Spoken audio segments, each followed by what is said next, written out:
दोबारा सलाम। मजरूह सुल्तानपुरी, मजरूह ये उनका तखल्लुस है और मजरूह का मतलब है घायल, जख्मी, वुंडेड। ये तखल्लुस उन्होंने चुना क्योंकि जब तक कि कोई टीस ना हो तब तक मैं नहीं समझता कि कोई शायर अपना कलम उठा सकता है। दुनिया उन्हें मजरूह सुल्तानपुरी के नाम से आज भी जानती है और आगे भी जानेगी, लेकिन जब तक कि मेरी उनसे मुलाकात नहीं हुई थी और कुर्बत हम दोनों के बीच नहीं हुई थी, तब तक मैं भी उन्हें मजरूह साहब ही जानता था, मजरूह साहब के नाम से जानता था। लेकिन जब एक रिश्ता तय हो गया तब से लेके अब तक मैं उन्हें अब्बा ही कहता हूं।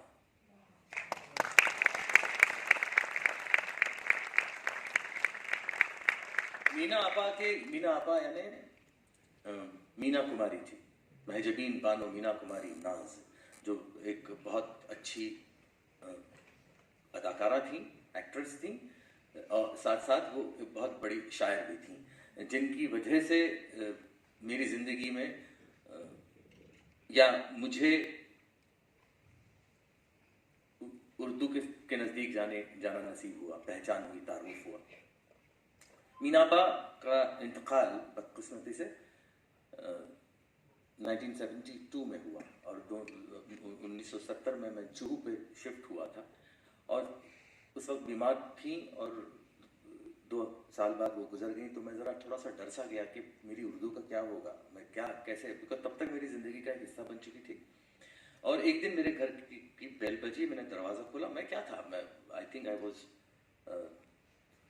14 years old। बेल दरवाज़ा खोला, सामने मेरा हम उम्र खड़ा है, मुझे बोलता है सचिन अमू। वैसे तो मेरा नाम एरन है लेकिन सब लोग मुझे प्यार से अमू कहते हैं। मैंने कहा अच्छा। तो समझ गया वो कि मैं कुछ ज़्यादा नज़दीकी नहीं कर रहा हूँ या बहुत ज़्यादा वार्म नहीं हूँ शायद, तो उसने झट से बोल दिया मैं मजरूह सुल्तानपुरी का बेटा हूँ। मेरी आंखें चमक गई। मैंने कहा यार यही एक रास्ता है वहां तक पहुंचने का। तो मैंने झट से हाथ मिला लिया, मेरे साथ नीचे चल के खेलोगे? मैंने कहा बिल्कुल खेलूंगा। नीचे उतरने के बाद जाते जाते मैंने बोला कि अम्मू तुम्हारे फादर से मिलना है, चलो अभी। वो बहुत ही ओवर एंथुजियास्टिक था। बदकिस्मती से वो हमारे साथ नहीं है आज, लेकिन उसकी सूरत यहाँ मौजूद है, मेरा भतीजा यहाँ बैठा हुआ है।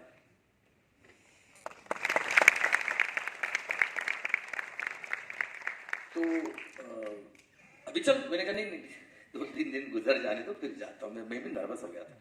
तो एक दिन मुझे वो लेके गया अब्बा के सामने, अब्बा ये सचिन है, फिल्मों में काम करता है, चाइल्ड एक्टर। अब्बा ने देखा है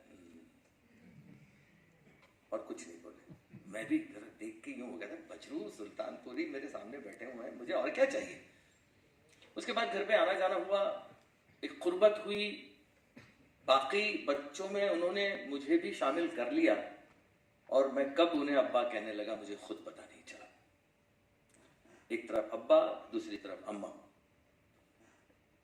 अब्बा की बातें, अम्मा की हाथ के कबाब, शिकमपुर जिसे कहते हैं, शामी कबाब।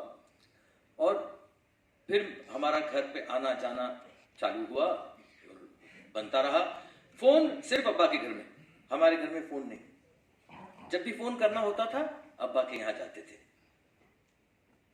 मैं शोले फिल्म में काम कर रहा था और इसी वजह से अमित जी ने उनके भाई की शादी के रिसेप्शन में मुझे बुलाया था होराइजन होटल में। मैं मेरे फादर दोनों गए थे। वहां पे राजकुमार बड़जातिया ने मुझे देखा। उन्होंने कहा कि एक मिनट सचिन जी। अब एक 16 साल के लड़के को, 17 साल के लड़के को जी बोलना मतलब इतना ऑकवर्ड लगता है, मुझे तो बहुत ऑकवर्ड लगा। लेकिन उन्होंने कहा सचिन जी हम आपके साथ एक फिल्म करना चाहते हैं, आपको देखकर मुझे महसूस हुआ, आप हमारे ऑफिस में आइए, हम फिल्म बनाएंगे साथ में। तो मैंने कहा जी।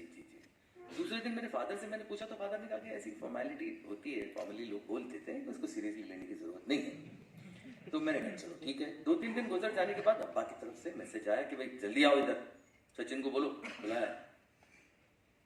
तो तो अम्मू ने आवाज दी नीचे से, मैं गया घर पे, अब्बा ने बुलाया। मैं बोला जी अब्बा। बोले तुम राशि के ऑफिस नहीं गए? मैंने कहा अब्बा आपको कैसे पता चला? फोन आया था उनका यहाँ पे, उन्हें पता चला कि तुम मेरे पास रहते हो, सामने रहते हो, करो करो फोन करो उनको। तो मैंने कहा मेरे पास नंबर नहीं यार, मेरे पास लिखा हुआ वहां पे देखो। मैंने फोन किया तो उन्होंने बोला आप आए नहीं। मैंने कहा जी कब आए बताइए, कल आइए सुबह। तो मेरे फादर को लेकर मैं जाने वाला था। मैंने कहा अब्बा थैंक यू वेरी मच। मुझे गया वहाँ पे, मैंने फिल्म तय हुई, गीत गाता चल नाम था फिल्म का। तो वो जब हुआ सब कुछ तय तो मैं सीधे अब्बा के पास आया और अब्बा को बोला अब्बा ऐसा ऐसा हुआ है और फिल्म कर रहा हूँ मैं, पहली बार as a lead hero film में कर रहा हूँ, आपका बेटा जो है वो चाइल्ड एक्टर नहीं रहा। तो अब्बा ने बड़े खुश होके कहा कि अच्छा अच्छा बहुत बड़े बड़े बनोगे, बहुत बड़े बनोगे। अब्बा को नहीं भूलना। मैंने कहा अच्छा अब्बा को कैसे भूलूं? अब्बा ने हमेशा प्यार ही दिया। एक बार ऐसा हुआ, ईद थी और सारे बच्चे जो हैं, ना सिर्फ घर के बच्चे बल्कि रिश्तेदार भी जो थे उनके भी बच्चे अब्बा के यहाँ पे ईद मनाने आया करते थे। और अब्बा ने सब बच्चों को बुलाया और बुला के उन्होंने हर एक के हाथ में 10-10 रुपए दिए नाम लेके। अच्छा, नाम के मामले में अब्बा बड़े मतलब मशहूर थे, कभी किसी का नाम एक बार सुन लिया तो भूलते नहीं थे। तो उन्होंने एक एक का नाम लेके 10 रुपए देना शुरू किया और सब बच्चे जैसे 10 रुपए मिलते थे भाग जाते थे नीचे, कुछ ना कुछ चॉकलेट लेने के लिए या आइसक्रीम खाने के लिए या कुछ कोक या ऐसा कुछ पीने के लिए, कुछ ना कुछ खरीदने के लिए। 10 रुपया उस जमाने में बहुत बड़ी बात हुआ करती थी। तो हर एक का नाम उन्होंने लिया, मेरा नाम ले ही नहीं रहे थे। समझ में नहीं आ गया क्या हुआ भाई, मेरा नाम या भूल गए हैं मुझे या ऐसा कुछ है कि नहीं लेना चाह रहे हैं, क्या है? सब बच्चे एक एक करके नीचे चले गए, मैं आखिरी में था। और जब मेरा नाम नहीं लिया, उन्होंने नहीं लिया, तो मैं बगले झांकता हुआ वहां से निकलने लगा। और जैसे मैं निकल रहा था एक आवाज आई, सचिन। जी अब्बा। यहाँ। अच्छा, वो बेडरूम में अपने बिस्तर पे बैठकर ही लिखा करते थे। उन्होंने कभी कोई टेबल या कुर्सी लेके बैठ के टेबल पे लिखता हुआ मैंने अब्बा को कभी नहीं देखा। अपनी बेड पे बैठते थे, सिरहाने उन्हें, उनके कागज और कलम उनके सिरहाने हुआ करता था, वो भी लेफ्ट हैंड साइड पे, और बेड के लेफ्ट पे वो हमेशा बैठते थे। अम्मा राइट पे बैठती थी। बैठो, मुझे पास बिठाया, कागज लिया, कलम लिया और उन्होंने एक गजल लिखी। हो सकता है ये गजल उन्होंने पहले लिखी हो, पर उन्होंने उस वक्त ये गजल मेरे लिए चुनी होगी शायद, या उस वक्त पहली बार लिखी होगी, मुझे उसका इल्म नहीं है। लेकिन उन्होंने वो गजल लिखी और लिखकर नीचे मजरूह लिखा और मेरे हाथ में दिया, बेटा ये तेरी ही थी।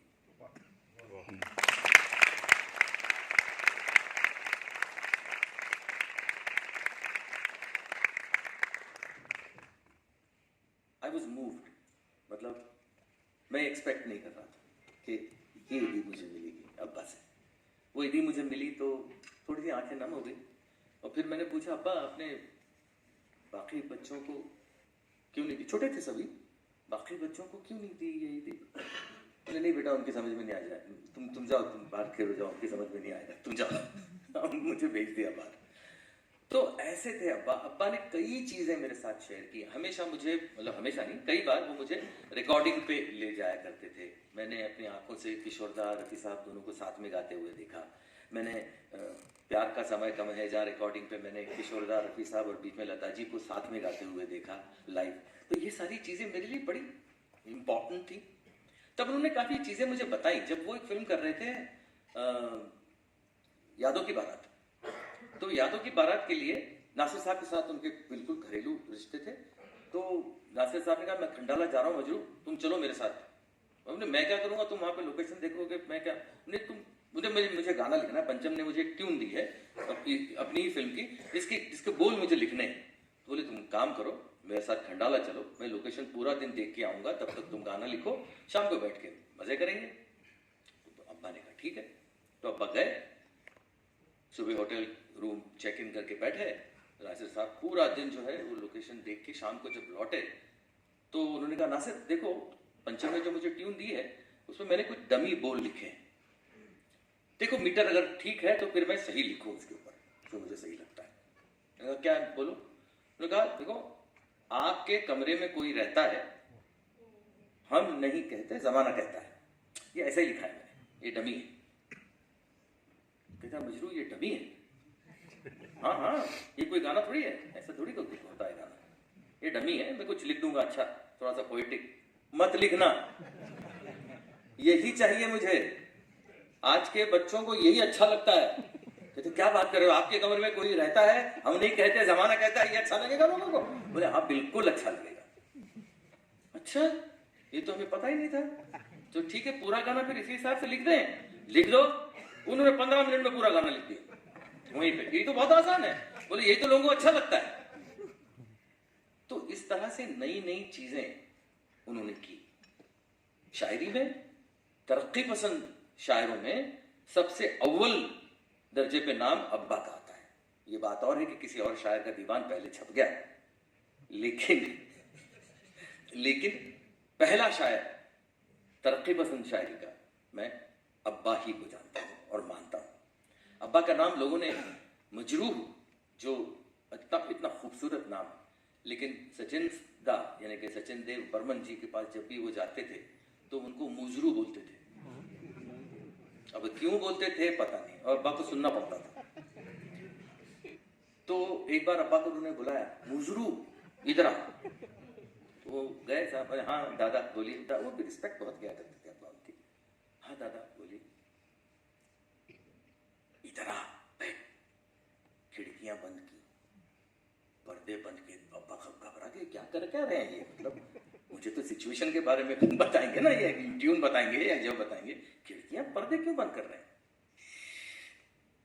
रिकॉर्ड प्लेयर खोला, टर्न टेबल, स्पीकर रिकॉर्ड लगाया। इंग्लिश गाना था, ऐसा गाना था। इसको बनाना है। तो बन बोला के हाँ भाई ठीक है, बनाना है, बना लेंगे, इसमें क्या है, मुखरा बनाओ। तो अब्बा ने खूबसूरत एक लड़की भीगी भागी सी सोती रातों में जागी सी वही लिख दिया।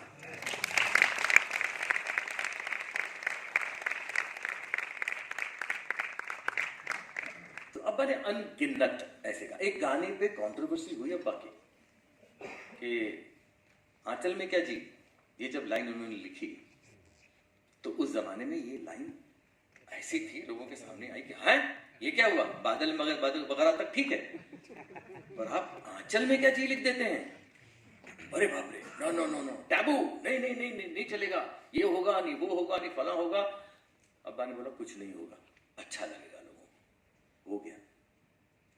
जब कुछ मुसीबत अब्बा के सामने आई थी और कुछ अरसे तक वो इंडस्ट्री से बाहर थे, thanks to big people of that time, तो जब बाहर निकले तो उन्हें कोई लेने के लिए तैयार नहीं था। लेकिन एक फिल्म उन्हें मिली, आर पार। उस आर पार में बड़ा अच्छी ट्यून थी वो नैयर साहब की, जिसमें सुन सुन सुन सुन जालिमा, ऐसा है गाने में अभी कि सुन सुन सुन सुन जालिमा, प्यार हमको तुमसे हो गया, दिल से मिला ले दिल मेरा, तुझको मेरे प्यार की कसम। ये गलत है, ग्रामेटिकली दिस इज रॉन्ग। और अब्बा ने कहा कि देखो गुरु, ये गलत है। दरअसल सुन सुन है तो सुन, तुमको नहीं, तुम अगर आएगा तो सुनो आएगा, सुन नहीं आएगा, सुन के साथ तू जाएगा।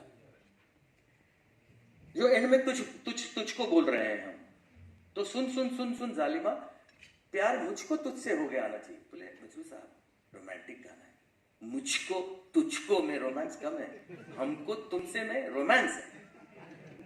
वो गलत है तो गलत होने दो, सुनने में अच्छा आना चाहिए। अच्छा, ये बात अब्बा ने ज़हन नशीन रखी कि फोनेटिकली जो चीज अच्छी लगती है वो सही है, भले ही वो ग्रामेटिकली गलत हो। अपनी जिंदगी में ग्रामर पकड़ के चलने की कोशिश, उस पर अड़े मत रहना। चलो अड़े मत रहना। अगर लोगों की पसंद में उतरना चाहो तो ग्रामेटिकली गलत हो तो भी चलेगा, सुनने में अच्छा आना चाहिए।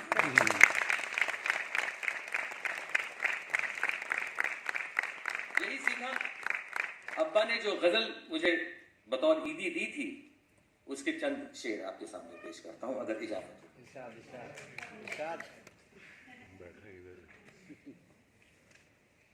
माना शबे गम सुबह की महरम तो नहीं है,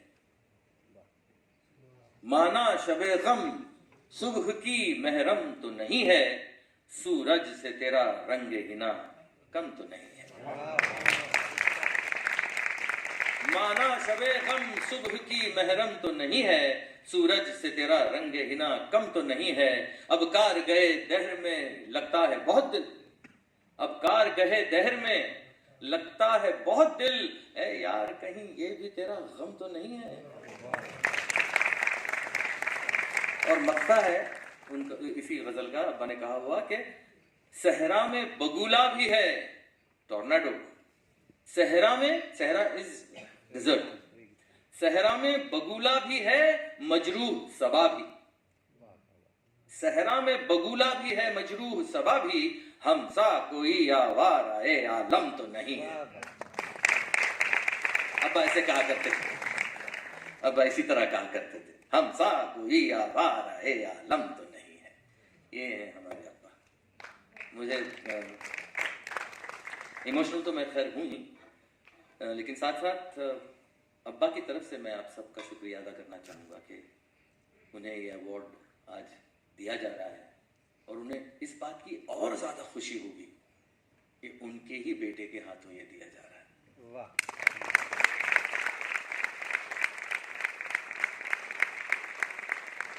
सिर्फ एक आखिरी चीज़ बताना चाहूँगा, फनकार थे अब्बा, मतलब ऐसे फनकार कि कुंदन शाह जब उनके पास गए थे कभी हाँ कभी ना की फिल्म के लिए कि आप हमको आपको सिचुएशन देते हैं, आप गाने लिखिए, बोले नहीं तुम्हारे साथ पहली बार काम कर रहा हूँ, पहले पूरा स्क्रीन प्ले सुनाओ, मैं बताऊंगा गाने की सिचुएशन क्या होगी।